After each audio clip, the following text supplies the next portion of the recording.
I need a little advice on the matter as I don't know what to do anymore. I was 21 when my fiancé asked me to marry him. He was the absolute light of my life. We had known each other since preschool. Our families are very close. He would come and have dinner with us on a daily basis and vice versa. He doesn't have any siblings, but I have 2 older sisters, which is very important as he was also very close with them. We grew up together. When we started dating, I don't think our parents stopped celebrating for weeks. He helped me deal with a lot of my anxiety, and even when I gained a little weight and my mother berated me saying he was going to leave me, he told her off and said he loved me for who I was, not for what I looked like, even though he claimed I was the most beautiful girl in the world to him. We were only engaged for 6 months before the incident. My middle oldest sister, let's call her Nikki, was a very cold person. She never showed any affection. She only ever opened up to my fiancé as she said she saw him as a brother, and he also helped her through a lot of her dark times such as battling drug addictions and breaking the law. She and I never saw eye to eye. I loved her dearly because she was my sister, but didn't like her as a person.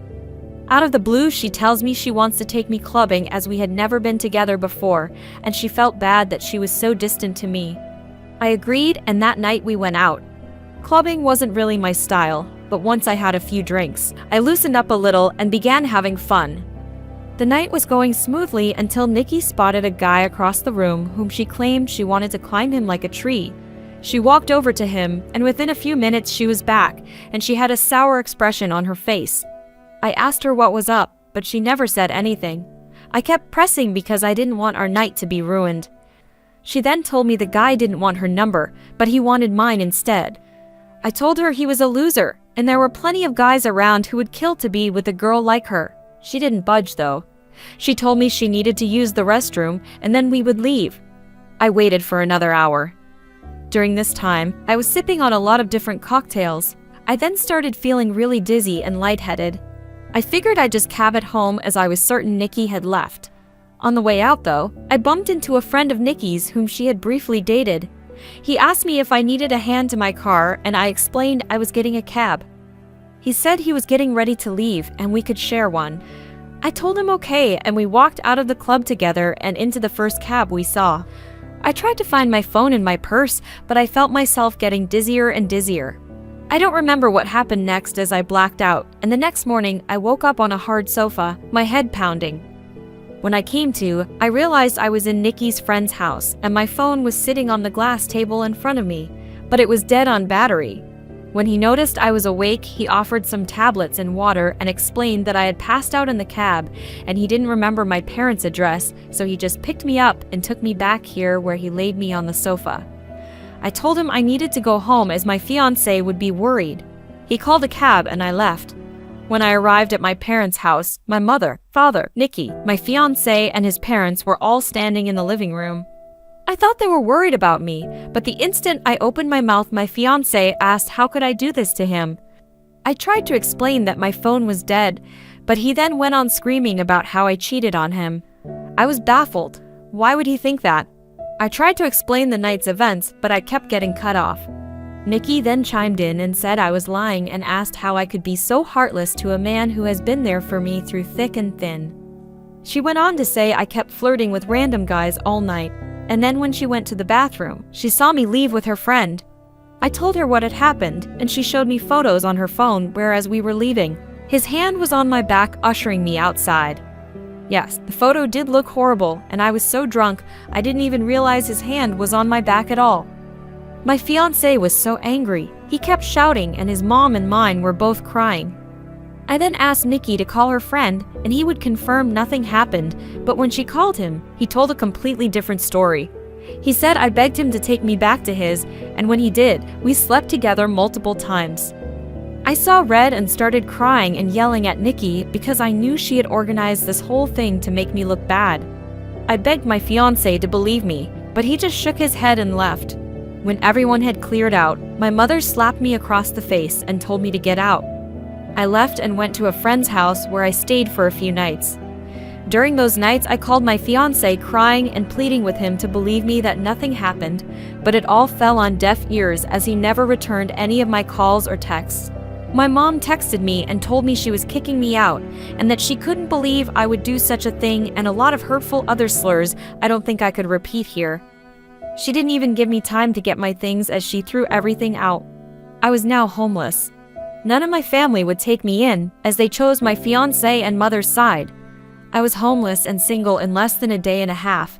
My entire world had been taken away because of Nikki's lies. Now for weeks I tried everything to get my fiancé and my family back.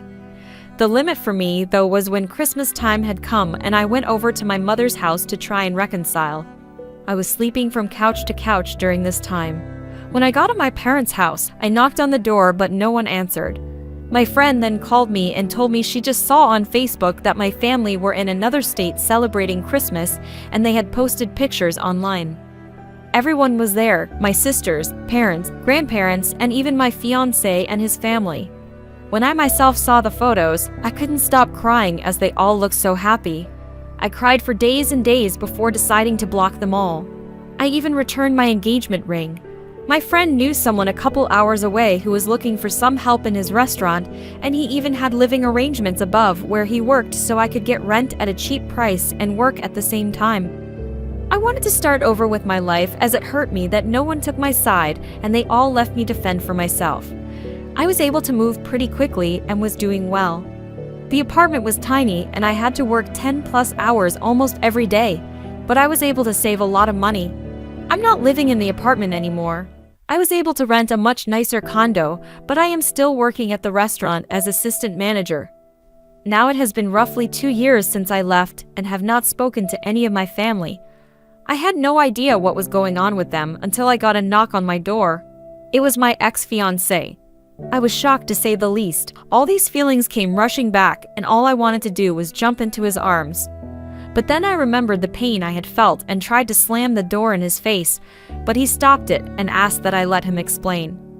He said that Nikki had gotten married and she had confessed that she lied about the situation because she had found someone she loved so much and realized what a horrible thing she had done.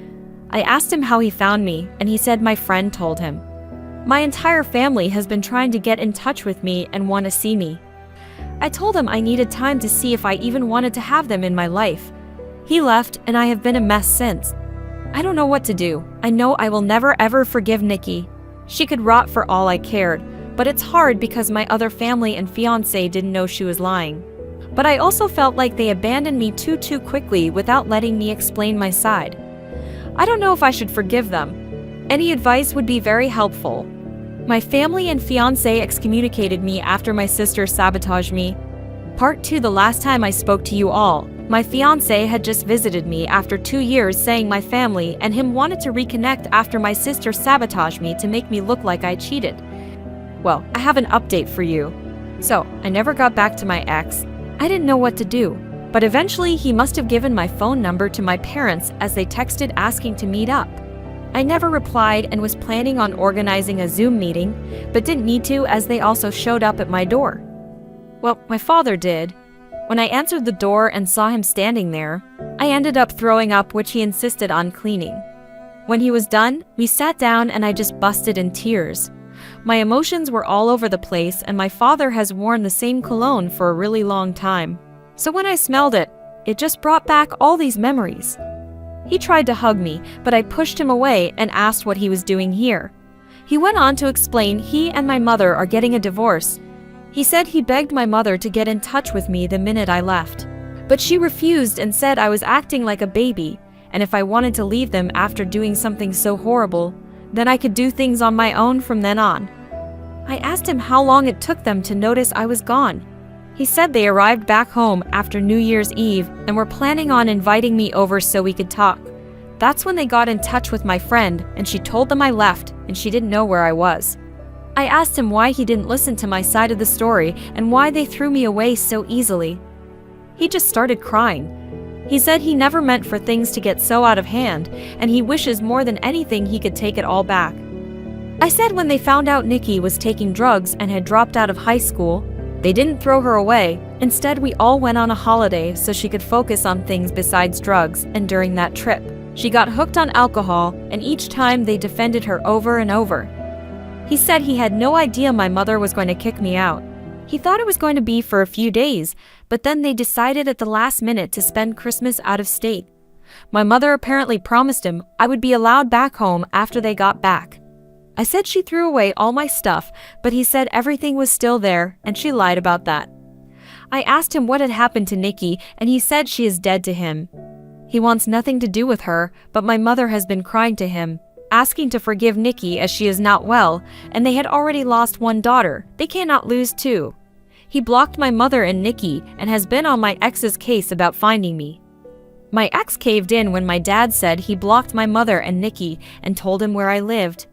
I asked that he never show up again unless I give him permission, and he agreed. He asked what would happen now, and I said I really don't know and that he hurt me really bad. I then just went into detail about how much he hurt me and what it felt like seeing them so happy without me and how hard it has been. We were both crying by the end of it, but I was really glad I got it all out. It felt like a huge weight had been lifted off my shoulders. My dad then said he knew a few places around the area and would help get me a better apartment, and he said he would help get me a better job. But I told him I wouldn't be leaving this job as my boss helped me out so much and I wanted to repay him at all costs. I said I didn't want him to do anything for me, but that I do want to reconcile, but it has to be on my own terms, and it is going to take a very, very long time to trust him again, and I may never trust him again. He said he would do anything to make up for what he did. I asked him why Nikki did this and if she said anything about it. Well, she said she thought my ex deserved better than me and she wanted to see him happy because he was making too many sacrifices in the relationship. She loved him like a brother and wanted to break the engagement off. So that night she asked her friend to come and escort me out of the club so she could get photos and to take me home so her plan could work. She said nothing sensual happened. I went to sleep on the sofa and that was it. He was up playing video games all night until I woke up, which he has proof of apparently. My dad was planning on getting my stuff from my mother's house and bringing it to me, but I told him I didn't want those things anymore. I then went to ask about Nikki's husband, and he said my mother has been hush-hush with the entire situation, but he had his number and wrote it down for me. After my dad left, I decided to call Nikki's husband. I was sweating the entire time and felt so sick. What if I could hear her in the background? Well, anyhow, when he picked up, I just spit everything out, which I deeply regret because I should have eased into it for him. He sounded really confused, and I explained the entire situation again. I even went into detail about her drug and alcohol problems. I was honestly expecting him to curse me out and defend Nikki. Instead, he let out a long sigh and well, turns out, he had a feeling she wasn't exactly innocent. Turns out her and his sister have been having problems, and she has been spouting non-stop lies about his sister and has caused a huge rift between them. His sister didn't even attend their wedding. I told him I was sorry, but he should make things right with his sister because Nikki was the problem, not her. We spoke a little more and he hung up. I'm not entirely sure what he is going to do with that information. I hope he cuts his losses and leaves her because he sounded like a really nice person. And even he has lost his own sister because of Nikki. So, I have decided to reconcile with my dad. My mother has always run the show their entire marriage, so the fact he is putting his foot down and divorcing her and going no contact with Nikki shows he is serious about wanting to make amends. I don't think I will ever reconcile with my mother, as she thinks Nikki is a victim also in all this, and at this point, I don't care to listen to her excuses. If she reaches out, and I will update the post again. For my ex, I haven't had the time to meet with him and talk, though my dad mentioned he wanted to come with my dad, but he told him I would be too overwhelmed if both were there, and seeing them separated will help make clear decisions.